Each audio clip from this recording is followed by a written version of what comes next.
Hi, Tommaso from El País, Spain. Two questions, one for James. You've been doing some, like, let's call it different superhero movies. Also, you've been defending superhero movies by some even famous directors who said that, I mean, they're becoming a little bit boring, more of the same, too many, etc., etc. I agree with that point. I've never argued against that. I think that there are many superhero movies that are becoming boring, so I would never argue that. Well, the thing that I take, you know, some offense to is saying that there's, you know, cinema has a tradition of different genres. And, you know, there are amazing westerns, there are amazing gangster films, and there are amazing films that are based on comic books. And I am not you know, I believe that all of those things can be real and all of those things can be cinema, and saying that one type of film, because of the subject matter or because of the characters, aren't cinema is ludicrous. The second question for the rest of the, for all the rest. You've been working with James for like many years, 3 movies. You've been supporting him in the most difficult moment. What about him? Like, what's special, what's different about him as a person and also as a director? Thanks. Chris? What's great about me? What's great about me? That's the question. What do you love most about me? Don't worry, this will be quick.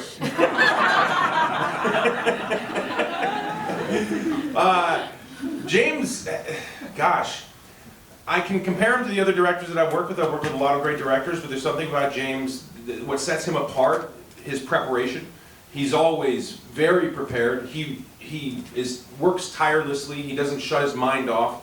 For these films in particular, he's a student of the comic book genre, films and the canon of comic books that have existed in Marvel and in DC and then outside of that as well. I stayed at his house while I was working on a film recently, and he's got a library of comic books that all of the indexes are well worn. He reads this stuff, he lives and breathes this stuff, so he's the right guy for this. He's been making movies forever. He had a great start making movies for no money, which really you have to learn how to really stretch a dollar. And when you're talking about having 150 or 200 million of those dollars, he can really make them stretch to give you the very best return on the investment. He knows action very well. He knows how to talk to people. He's incredibly articulate. He has a very clear vision and will tell you if something's not working. He knows how to direct various people based on their personalities. What might work for one person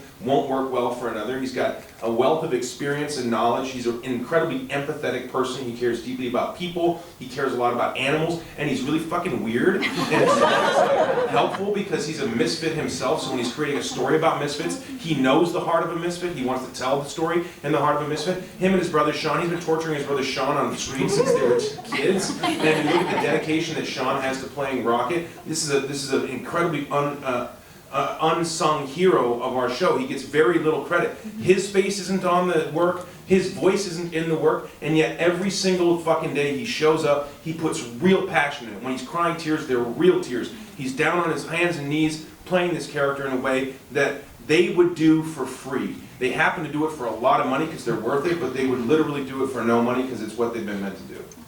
That's amazing, thank you. Well said. Sight. Piece of shit. Alright, who's got the mic, please? Right over here. You ruined it. Yeah. You ruined it. Yeah. Bonjour Julie pour le journal du Geek. Donc ma question c'est, ça fait 6 ans qu'on n'a pas vu les Gardiens de la Galaxie dans un film solo. Est-ce que ce temps a été bénéfique au développement et en quoi ça a changé le film? Okay, so it's been 6 years since we've seen the Guardians as an entity together. Has that time been beneficial when it comes to perhaps your character evolution or moving forward with the movie or your roles? I don't know, maybe Pam, you want to speak to that? Oh my god, how has it been different for me? I don't know, it's like about the script. Maybe it just gave more... Maybe your Well, your character relationship- changed a lot. Yeah. Also, we shot the holiday special, which was so much fun to Yeah. shoot. I got to be the weirdest dress I had ever been, which was so nice. Except for in real life. Yeah. Don't tell them that. No, I kept asking James, am I doing too much? And I was like, no, it's the holiday special. Go crazy on that. Okay. I'm gonna go crazy. Hello. We do that all the time on set. There's something that happened in Endgame, Avengers Endgame, and Infinity War, where Gamora dies and then comes back a different version of herself. And I think that was something that in that 6-year period allowed for a type of limitation where James had to use his imagination to try to try to figure out how that's going to have an impact on the relationship between Quill and Gamora. And wow, I'm really grateful that that was the reality, because we're able to explore a romantic relationship over the course of a trilogy that's really goes against the grain and subverts your typical romantic trope because of who she is, because she doesn't know who she is. It's a really powerful exploration into loss between people who love one another when the other person that you've lost is standing right in front of you. I haven't seen that before in movies, and so I thought that made it a really original take on your traditional romantic story. It was really fresh. It was interesting as well, because trying to play into that love story of, I don't know who this man is, I have no shared experiences that I can, I can lean on, but yet he feels so familiar. So that playing that confusion was an unconventional love story for sure. But it was a love story. They still had chemistry. Yeah, and you're such a... She still found you annoying. All these characters, all of these characters are so damaged, and so I was able to, or Quill was able to witness how Gamora became a much better, more happy and fulfilled person through finding the romantic love with Quill, but also the love of her family with the Guardians of the Galaxy. So as a guy who desperately loves her, he wants so badly for her to just have that again. And this is a person now in this installment, if you guys have all seen the film, obviously you know what happens, I don't want to spoil it, but he's desperate for her to find that love, not just because it would fill his heart again, but also because he knows what it meant for her. I think it's an interesting thing when you work with people for so many, for so long, in such long shoots, and then you become friends with them outside of that process. You get to know them on a molecular level, so it makes the movies naturally, in some ways, get more interesting, because I know that how funny Karen is, and so Nebula all of a sudden has a humorous streak that she didn't have in the first movie. I know that Zoe has this way to be so focused on one thing and just be there, and so it makes she's much more of a tougher, crazier, meaner character in this movie, because I know what she's able to do and how cool she is. And Tom is absolutely insane, and so I can bring that to the character of Mantis. I knew that from the beginning. And Vin, he's really good at saying I am Groot. I'm getting better. But in order for me to be this new character, I really needed to not get in her way, and I needed to understand that her path is her own. And so that it was hard. It was hard because, but using also that bittersweetness, that knowing that this was the last time for Gamora, and knowing that this is possibly the last time for the Guardians, and just allowing that melancholy to be there was fun, was fresh. And also, she's crazy. There's a crazy side to Gamora that I just felt like, oh, you're definitely somebody that I may want to hang out with now. So after all this time, as you guys walked off the set, did you take anything? Do you have a little souvenir that you're going to keep for the rest of your lives from the set that you're allowed to talk about? I took a pinwheel.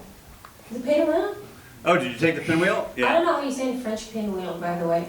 Oh, really? Cute. And also a little ukulele, but it's not in the movie anymore, so... Yeah. Anyway. Anybody else? Anything? I have, there's a scene in the Bat family's home where we have all their photographs and all their weird little sculptures and paintings on the wall of what we call the humanimals. I got everything from that house. Yeah, it's all up in my house, house in the house. What, all the pictures?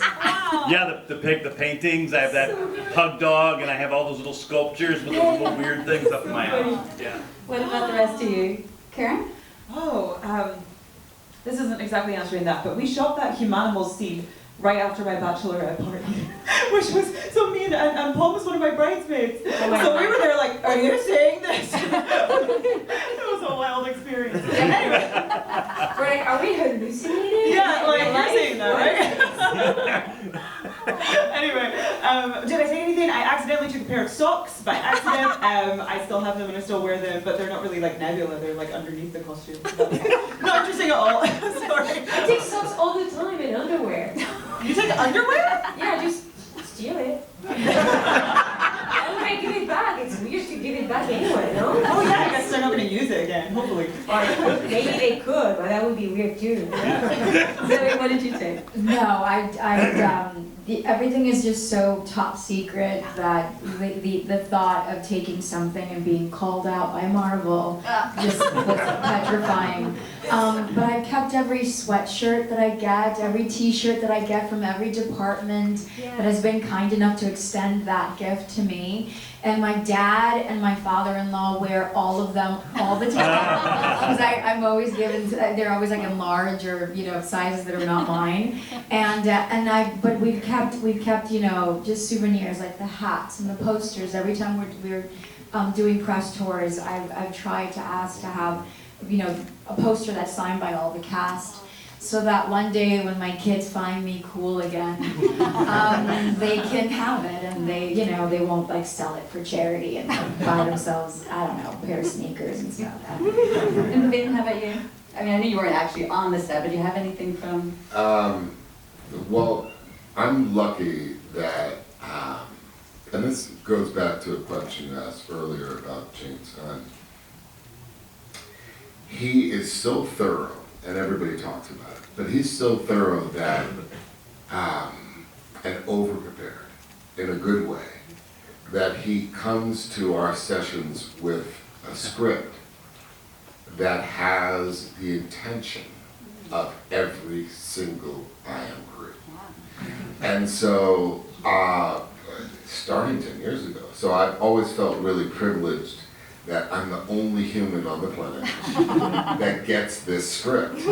And so I cherish all of them very much. That's great. And we're almost out of time, but Chris, just to wrap up, what about you? Oh yeah, I always steal a bunch of shit from set. My wallet. Yeah, your wallet. I got a lot of really great stuff. I took some stuff out of Quill's apartment. I took some stuff from nowhere, some like salt shakers and some stuff that was from the restaurant scene. I took a bunch of that stuff. And I never ask, I just take it, it's great. I have my wardrobe, I take that. Usually costume departments loses like one or two of their costumes every time. And I got my gloves and I got my boots and Oh my God, you've taken a lot of stuff. I know, but it should also be pointed out that like Chris stole like the first Star-Lord uniform, but then he was wearing it to hospitals with kids. one day they're gonna be like, sir, That's why sir, we're it's doing not it. relevant anymore, you're gonna have to Print leave. that. That's important. Yeah, and all, yeah, well. Well, listen, thank you so much to all of you. It's been such a pleasure to have you with us here in Paris. I'm so sorry we're all out of time, but let's give them a big round of applause. Thank you guys, thank you so much. Really, thank you.